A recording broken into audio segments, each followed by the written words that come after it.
Hello guys, recently dates are announced for MBA CET आणि त्या dates नेमक्या कोणत्या आहेत, किती वेळेस आहे, वर्षातून 2 वेळेस एक्झाम होणार आहे, नेमकं काय मॅटर आहे, चला समजून घेऊया डिटेलमध्ये. मित्रांनो, सगळ्यात पहिल्यांदा MBA CET जी आहे ती एक्झाम डेट्स ज्या आहेत त्या रिसेंटली अनाउन्स करण्यात आलेल्या आहेत. यासोबत MBA करावं किंवा नाही करावं याबद्दल बऱ्याच विद्यार्थ्यांचे प्रश्न होते. अलॉंग विथ दिस बऱ्याच जणांचं हे म्हणणं होतं की सर एक्झॅक्टली डेट कोणत्या मॅटर करतील, अभ्यासाचं प्रिपरेशन करत असताना नेमकं काय काय केलं पाहिजे आणि बँकिंग एक्झाम आणि MBA CET किंवा अदर एक्झाम्स ज्या असतात ह्यांच्यामध्ये नेमका काय फरक पडतो, या सगळ्या गोष्टी आज आपण जाणून घेणार आहोत. चलो, so let's start the session. आज सगळ्यात पहिल्यांदा कॉमन क्वेश्चन्स वरती आपण डिस्कशन्स घेऊया. बरेचसे कॉमन क्वेश्चन्स आहेत, जसं की should I go for MBA कुणी करावं आणि MBA साठी जावं का. तर MBA करण्यासाठी सगळ्यात पहिल्यांदा तुमच्यामध्ये पॅशन असणं गरजेचं आहे. Like what I want to achieve, तुम्हाला नेमकं काय अचीव करायचं आहे, आयदर जॉब ऑर तुम्हाला एक जॉब मिळवायचा आहे किंवा तुम्हाला चांगली सेटलमेंट पाहिजे, याच्याशी रिलेटेड तुम्ही विचार करताय. लाईक शिक्षण घ्यायचं आहे अजून आणि मग किंवा जॉब पाहिजे, जॉब की एज्युकेशन, ह्या दोघांपैकी एक निवड तुम्हाला करायची आहे. तर मग अशा केसमध्ये काय करायला पाहिजे. पहिली गोष्ट, तुम्ही जर चांगल्या जॉबसाठी विचार करत असाल तर अशा केसमध्ये बँकिंगवाला जो पार्ट आहे तो बऱ्यापैकी आपल्याला चांगला आहे, कारण ते लवकर नोकरी देऊ शकतं. त्यानंतर मी म्हटलं सेकंड, प्रायव्हेट किंवा कॉर्पोरेट सेक्टर जे आहे, गव्हर्नमेंट सेक्टरमध्ये विचार करत असाल तर मग त्यासाठी जर मी म्हणाल समजा गव्हर्नमेंट ज्या आपल्या एक्झाम्स बनतात त्या एक्झाम्स जास्त मॅटर करतील. But if you are looking for, पण तुम्हाला असं वाटतंय की लाईक मला जे आहे तर मला कॉर्पोरेटमध्ये जॉब करायचं आहे, प्रायव्हेटमध्ये जॉब करायचं आहे, जिथे जी पण सॅलरी असेल तर बाउंडलेस असेल, त्याला बाउंड्री नसेल, अशा टाईपमध्ये तुम्ही जर विचार करत असाल तर त्या केसमध्ये MBA is a better option. MBA केल्यानंतर तुम्हाला काय काय मिळू शकतं, काय सॅलरी असतात, काय पर्क्स असतात, या सगळ्या गोष्टींबद्दल थोडक्यात आपण सांगायचं झालं तर कॉर्पोरेटमध्ये, गव्हर्नमेंटमध्ये तुम्ही काम कितीही केलं त्या पोस्टसाठी जेवढी सॅलरी तेवढी मिळणार, आणि कॉर्पोरेटमध्ये जर मी म्हटलं तर salary no boundary to the salary. ठीक आहे, पॅकेजेस, हाय पॅकेजेस तिकडे आपल्याला मिळतात. सेम ह्याच कन्सर्नमध्ये मी म्हटलं ॲडमिशन प्रोसेस नेमकी काय असते. मग जर मला MBA करायचं हे फायनल असेल, पहिली गोष्ट अजून लक्षात घ्या, लाईक परिस्थिती खूपच खराब आहे सर आणि मग मी MBA कडे गेलं पाहिजे का, पण माझं खूप पॅशन आहे, मला खूप आवड आहे आणि मला तिकडेच जायचं आहे. मग अशा केसमध्ये तुम्ही विलिंग असाल तर अशा केसमध्ये पण टेन्शन घेण्याची गरज नाही आहे. भरपूर कॉलेजेस आहेत ज्या कॉलेजेसला तुमचं, जर तुम्ही CET थ्रू त्या कॉलेजेसला तुम्हाला नंबर लागले तर अशा केसमध्ये तुम्हाला स्कॉलरशिपसुद्धा मिळते. अलॉंग विथ दॅट सोबत बँकांचे जे लोनसुद्धा असतात ते अवेलेबल असतात. पण काळजी ही घ्या, कॉलेज सिलेक्ट असताना तर रेप्युटेड कॉलेज असणं खूप जास्त गरजेचं आहे. कारण MBA मध्ये मागच्या काही वर्षांत जर बघितलं तर बदलता ट्रेंड बघता PGDBM किंवा असे बरेचसे काही कॉलेजेस आहेत की ज्या माध्यमातून फीस भरपूर भरायला लागते आणि सोबत रिटर्न ऑन इन्व्हेस्टमेंट तेवढं जास्त मिळत नाही. म्हणून काळजी घ्या, MBA CET ही सेफ एक्झाम आहे.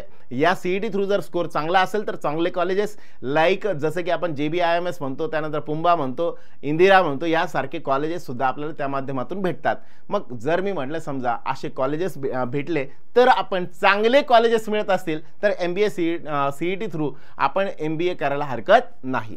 दुसरं, ॲडमिशन प्रोसेस कशी असते. ॲडमिशन प्रोसेस एकदम सोपी आहे मित्रांनो. तुम्हाला सरळ फक्त CET द्यायची आहे.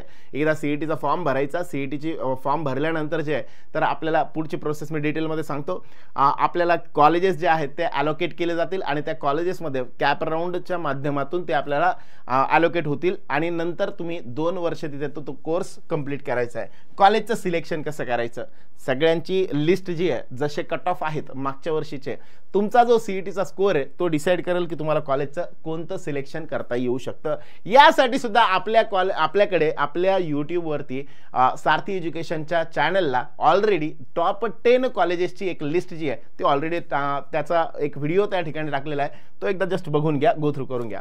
स्कॉलरशिप कोणत्या असतात. मग जर मी म्हटलं समजा कॅटेगरीवाल्या स्कॉलरशिप पण मिळतात आणि TFWS वाला एक सेगमेंट असतो ज्यामध्ये तुम्ही टॉपर असाल, इकॉनॉमिकली विकर सेक्शनमधनं बिलॉंग करत असाल, त्यासाठी सुद्धा ते एकदम फायदेशीर आहे. कोणत्या पण कॅटेगरीतनं बिलॉंग करत असाल, TFWS मधली जर शीट मिळाली तर तुम्हाला फीसमध्ये खूप सारी कन्सेशन मिळते. ठीक आहे, सो या पद्धतीने आहे, त्यामुळं टेन्शन घेण्याची गरज नाही. MBA और जॉब, MBA कडे जावं की जॉब मिळवावा. जर तुम्हाला असं वाटत असेल की नाही माझं एज जे आहे ते 26-27च्या वरती झालंय आणि मग अशा केसमध्ये मी MBA करावं का, थोडंसं माझं असं मत असेल, दिस इज माय पर्सनल ओपिनियन, कुणीही त्याला म्हणजे विचारात घेऊन वेगळं काही म्हणू नये. माझं पर्सनल ओपिनियन असं आहे की 27-28च्या एजमध्ये असाल तर मग अशा केसमध्ये तुम्ही जॉबकडे गेलेलं कधी पण चांगलं. MBA अजून शिकायचं, 2 वर्ष त्याच्यासाठी द्यायचे आणि मग नंतर कमवायचं, ह्यापेक्षा मी म्हणाल बेटर ऑप्शन असेल की अशा केसमध्ये तुम्ही जॉबला प्रेफर करायला हवं. ओके, हां, पण 22-21 अशा एजमध्ये तुम्ही आहात तर बिंदास. स्कॉलरशिप बद्दलचा मुद्दा मी ऑलरेडी एक्सप्लेन केला. अब चलते आगे. मग आता पूर्ण प्रोसिजर काय काय असणार आहे? पूर्ण प्रोसिजर ह्या पद्धतीची असेल बघा. पहिले कॅन्डिडेटनी रजिस्ट्रेशन करायचं आहे, मग लॉग इन करायचं आहे, कॅन्डिडेटचे टाईप फिल करायचं, type details, category details, qualification, personal details, photos आणि सिग्नेचर, पेमेंटचे डिटेल, प्रिंटेबल ॲप्लिकेशन फॉर्म जो असतो तो प्रिंट करून घ्यायचा आहे, अशा टाईपने तो दिसेल. आणि मग फायनली जे पण सेंटर्स असतात जिथे आपल्याला हे व्हेरीफाय करायचे आहे तिकडे आपल्याला हे घेऊन जायचं आहे. अशा टाईपनं पूर्ण प्रोसिजर असते.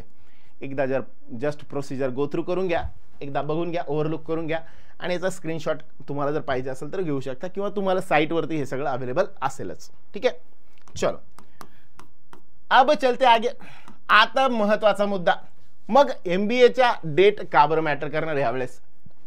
MBA CET 2 वेळेस होणार आहे. दिसताना कॅलेंडरमध्ये एकच डेट दिसली आणि सगळ्यात खाली आल्यानंतर परत अजून काही डेट्स ज्या आहेत त्या ॲड केलेल्या होत्या. एक्झामच्या डेट सुद्धा आलेल्या आहेत आणि त्या एक्झाम 2 वेळेस होणार आहे. यावेळेस पहिल्यांदाच एप्रिल आणि मे मध्ये ती एक्झाम होईल, पण नंतर असं करतील की CETने खूप चांगली डिसिजन घेतलेली आहेत की जसं JEE वगैरे आपण बघतो त्यामध्ये जशा 2-2 प्रकारच्या डेट असतात तशा इकडे डेट्स घेण्यात आलेल्या आहेत. सो ही एक चांगली पद्धत आहे ज्या माध्यमातून 1-2 एक्झाम दिल्यानंतर जो स्कोअर तुमचा जास्त असेल तो स्कोअर तुम्ही कन्सिडर करू शकता. क्लिअर? हा सगळ्यात महत्त्वाचा मुद्दा होता. बऱ्याच जणांचं कन्फ्युजन होतं, सर स्कोअर कोणता होईल, नंतरचा की आधीचा? नंतरची दिल्यानंतर जो पहिला दिलेला आहे तो इनव्हॅलिड होईल का? बिलकुल नाही, दोन्हीपैकी जो जास्तीचा असेल तो तुम्ही कन्सिडर करू शकता. ठीक आहे. यानंतर मी म्हटलं समजा ह्या डेट्स जर आपल्याला माहिती असतील तर त्यानुसार आपली स्ट्रॅटेजी आपल्याला तयार करता येईल आणि म्हणून ह्या वेळेस CET सेलनी जे केलंय दॅट इज जस्ट ऑसम. एकदम भारी काम केलंय. आताच आपल्याला माहिती आहे दरवेळेस असं होतं की 1.5 महिन्याचा 2 महिन्याचा वेळ भेटतो आणि मग तेवढं 1.5-2 महिन्यात प्रिपरेशन प्रॉपर होत नाही. आता मात्र आपल्याला ऑफिशियल एक्झाम डेट जे आहेत त्या ऑलरेडी अनाऊन्स करण्यात आलेल्या आहेत. या टेंटेटिव्ह असल्या तरी पण बऱ्यापैकी फिक्स असतात. मग जर मी म्हटलं समजा काय काय सेशन फर्स्ट एक्झाम जी होणार आहे ती पहिल्यांदा 6, 7 आणि 8 एप्रिल 2026ला, मग ऑनलाईन मोडमध्ये असेल आणि मल्टिपल स्लॉट्समध्ये असेल. आतापर्यंत लास्ट इयरचा जर बघितला तर एका दिवशी 2 स्लॉट अशा फॉर्मॅटमध्ये आतापर्यंत MBA CET जी आहे आपली CET एक्झाम जी आहे ती कंडक्ट केली जाते. जर समजा कॅन्डिडेट्स वाढले तर अशा केसमध्ये होऊ शकतं 2 ते 3 स्लॉट पण होऊ शकतात. 6, 7 आणि 8 एप्रिल असे 3 दिवस म्हणतोय मी. ठीक आहे. सेशन 2 असेल, दुसरं ॲडिशनल अटेम्प्ट असणार आहे आपल्याला 9 मे 2026ला. 9 मे 2026ला हा एक सेकंड सेशन जो आहे तो होणार आहे. फर्स्ट सेशन आणि सेकंड सेशन असे 2 सेशन असतील. डेट्स या स्टेट जे पण आपलं CET सेल आहे त्यांच्यावरूनच आपण ते कन्सिडर केलेले आहे. ठीक आहे. मग जर मी म्हणलं समजा हे 2 पर्याय आपल्याला आहे, ओव्हरऑल मी सगळ्यात लवकरची डेट कन्सिडर करतो 6 एप्रिल. म्हणजे आपल्या हातामध्ये जानेवारी, फेब्रुवारी, मार्च आणि डिसेंबर असे टोटल 4 मंथ कंप्लीट आपल्याला भेटत आहेत. ठीक आहे.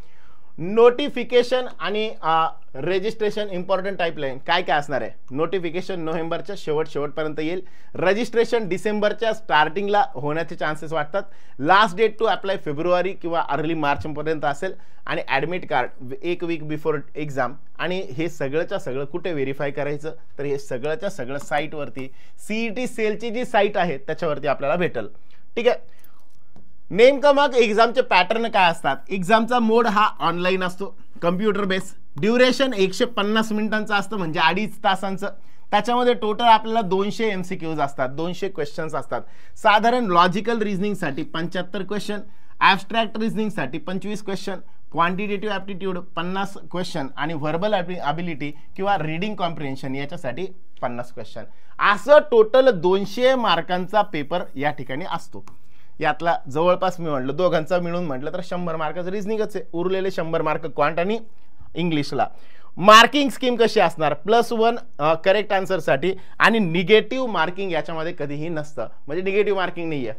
ताणच नाही ना सर, एकदम बरोबर आहे, बिलकुल ताण नाही आहे. निगेटिव्ह मार्किंग नाही, त्यामुळे सगळेच्या सगळे क्वेश्चन्स तुम्ही अटेम्प्ट करू शकता. टुक्के तुम्ही मारू शकता, पण टुक्के मारण्याचं पण काही लॉजिक असतं, त्या लॉजिकली टुक्के मारा, ते फायदेशीर असेल. ओके, सो ह्या पद्धतीने जर मी म्हणलं समजा ओव्हरऑल आता सध्या एवढंच सांगायचं आहे की एक्झाम 2 वेळेस होणार आहे. हे फायद्याचं की तोट्याचं, हे एकदम फायद्याचंच आहे मित्रांनो. आपल्याला दोन्हीपैकी एक स्कोअर जो आहे तो कन्सिडर करता येईल. यामध्ये फायदा हा असेल की विद्यार्थ्याला चांगला फायदा होईल. दुसरं असं म्हणणं आहे की बऱ्याच जणांचं असं म्हणणं आहे की बरेच जे तज्ज्ञ लोक आहेत ते असं म्हणतात की हे पैसे कमावण्याचं वगैरे माध्यम आहे. गव्हर्नमेंटला जे तर दोनदा फीस भेटणार. मित्रांनो, एक्झाम कंडक्ट करण्यासाठी जे काही खर्च लागतात त्या हिशोबाने ते घेतात. मान्य आहे, त्या सगळ्या गोष्टींवर विचार करत बसण्यापेक्षा आय बिलीव्ह की तुम्ही याला पॉझिटिव्हली कसं घेता, याला पॉझिटिव्हली घ्या आणि 2 वेळेस एक्झाम होते, दोन्ही वेळेस जरा प्रॉपरली चांगलं परफॉर्म करा दोन्ही वेळेस, आणि त्यातून जो चांगला स्कोअर असेल तो पुढे वापरा. फायदा आहे ना. ओके का? सो उर्वरित पुढील भागात याबद्दलच्या अजून काही अपडेट्स असतील, MBA CET मध्ये असेल, अजून काही CET सेलने केलेले चेंजेस असतील, या सगळ्यांबद्दल अपडेटसाठी आपल्या YouTube चॅनलला सबस्क्राईब करून नक्कीच सबस्क्राईब करून ठेवा. व्हिडिओ आवडला असेल तर लाईक करा, सबस्क्राईब करा आणि आणि आणि जे तुमचे मित्रमंडळी असेल त्यांना शेअर करायला विसरू नका. या व्हिडिओच्या सोबत मी अजून 2 व्हिडिओच्या लिंक शेअर करतो ज्यामध्ये टॉप 10 कॉलेजेस आहेत अँड अलॉंग विथ दॅट सिलेबसचं पूर्ण डिटेल एक्सप्लेनेशन जे आहे तो वाला व्हिडिओ. असे 2 व्हिडिओ मी तुमच्या समोर या माध्यमातून ह्या व्हिडिओच्या सोबत अटॅच करून देतो. लिंक डिस्क्रिप्शन मध्ये टाकतो. चालेल? चलो, good day to all of you.